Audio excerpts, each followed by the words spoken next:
አሰላሙ አለይኩም ወራህመቱላሂ ወበረካቱ። ውድና የተከበራችሁ የከዶ ቤተሰቦች እንዴት ናችሁ? የማይሄድና የረጋ ውሃ መግማቱ አይቀርም ይባላል። ሁላችንም የሆነ የህይወት መንገድ ላይ ስታክ አድርገን ቆመናል ማለት ነው።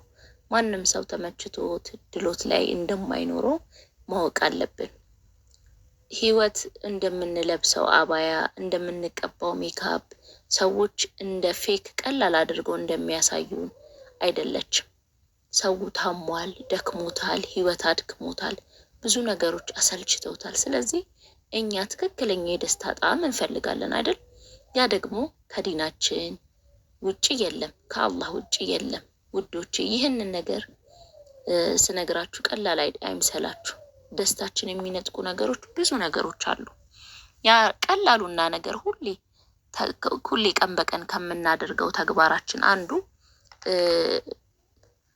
ያለ ልክ መብላት ነው። በቃ ልክ የሌለው አበላል።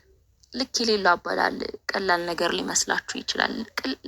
ልክ የሌለው አበላል ስንበላ አንደኛ ድሃዎችን እንረሳለን፣ ሁለተኛ ቀልባችንን ያደርቃል፣ ሌላው ደግሞ ሶስተኛው ዱዓን ያስረሳናል፣ አራተኛው ኢባዳ ላይ ያሳንፈናል። ቀልብን ሙጭጭ አድርጎ ይበላል ማለት ነው። ቀላሉ ያለ ልክ መብላት ማለት ነው። ሌላኛው ደግሞ ሁለተኛው ነገር ምንድን ነው?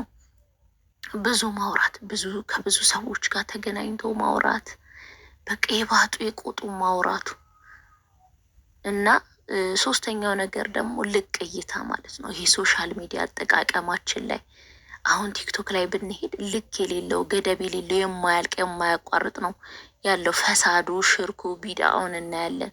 ገደብ የሌለው እይታ ማለት ነው። ልቦቻችን ላይ ጽልመትን ያወርሱናል ማለት ነው እነዚህ ተግባራቶች። ከዛ በኋላ ከአላህ ሱብሓነሁ ወተዓላ ጋር ያለንን ግንኙነት ምን ይመስላል? እንዴትስ ማሳመር እንችላለን? ቢያንስ እነዚህን ነገሮች ገደብ ልናደርግላቸው ይገባል ማለት ነው። ልባችን ላይ መስራት እንጀምራለን። ልባችን ላይ መስራት ስንጀምር ደግሞ ምንድን ነው እህቶቼ፣ ህይወታችንን ቆም ብለን ማየት እንጀምራለን። የተፈጠረው ተፈጠረ እንላለን። መረጋጋትን እንጀምራለን። የደረሰው ደረሰ እንላለን።